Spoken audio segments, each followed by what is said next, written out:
Perhaps no other senator in the country, and certainly no other legislator in Wyoming, has to travel the distances that Senator Leland Christensen has to travel to make it to his state capital. Senator, welcome for this Capital Outlook profile. It's good to be here. You have to travel a long way. In fact, you have to travel into Idaho to get to Cheyenne. I do. Living in Alta, you know, the only way out of Alta is into Idaho unless you ski it in the wintertime or take a horse in the summer. I am inclined to ask you what your hobbies are, and I'm wondering if one of them is driving. We've worn out a few cars and a number of sets of tires, but what a great state to drive in. Tell us about your history here in Alta. You've been here for quite a while. Our family has been in Alta since 1903. My great-grandfather rode in here on a horse looking to get started in ranching, and was able to put together a lot of property and raise a family, and my wife and I, and where we are today is part of that old property, the old ranch. You represent Teton County as a senator, but this isn't your first foray into politics. You were a former county commissioner here in Teton County. I was elected twice as a county commissioner, and then here we are in a second term as a state senator. Why the interest in politics? Well, now that you understand how isolated Alta is, I was at a meeting and a county commissioner came over to Alta years ago, and a nice person. And they were sitting up there, and the citizens had some requests and concerns, and finally at one point the commissioner just looked at him and said, "You guys just don't count. There's not enough of you." And I was taken back by that. Mm-hmm. And so as I neared the end of my law enforcement career, I'd been involved in a number of boards in the community, a lot of community activities, and really kind of enjoyed it. Mm-hmm. I'd gotten involved in the Republican Party as a precinct person. Thought, why not? So we ran, and we didn't make it to county commission, and came back 2 years later and ran again and was elected. And it's been a marvelous experience. Do you feel somewhat isolated over on this side of the Teton Range?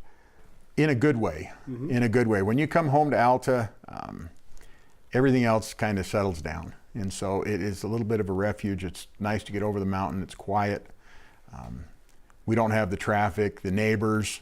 You know, we have neighbors are either people I grew up with or family. And so it's a pretty tolerant neighborhood. We haven't been run out yet. You put maybe more miles on your vehicle this summer driving around the state of Wyoming in your bid to run for the U.S. House.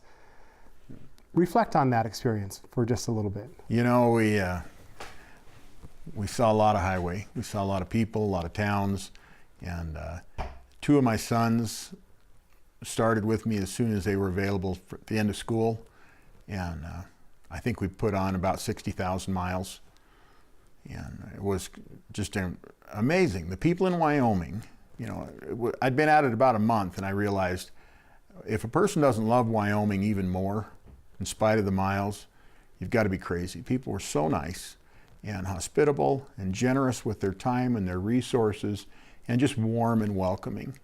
And I became an even bigger fan of Wyoming as that campaign went on. You were focused on federal issues, but you had to hear a lot about issues that are important to the state as well. What were the recurring themes that you heard over and over? You know, a lot of it really came back to regulation. And you think, what does that mean? Well, it's how regulation has affected our economy, how it affects agriculture, how it affects access to public lands, something that's very near and dear to people in Wyoming.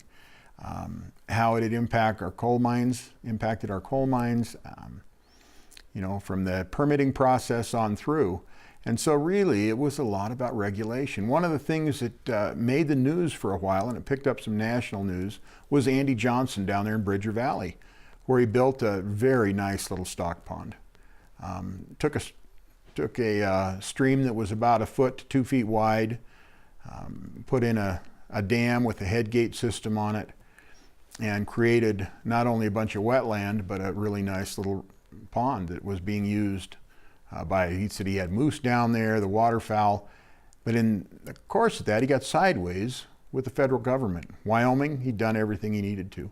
Then the federal government came in. And so we went down and visited with Andy and spent a bunch of time and saw how not only is regulation affecting industry, but individuals and the frustration people were feeling.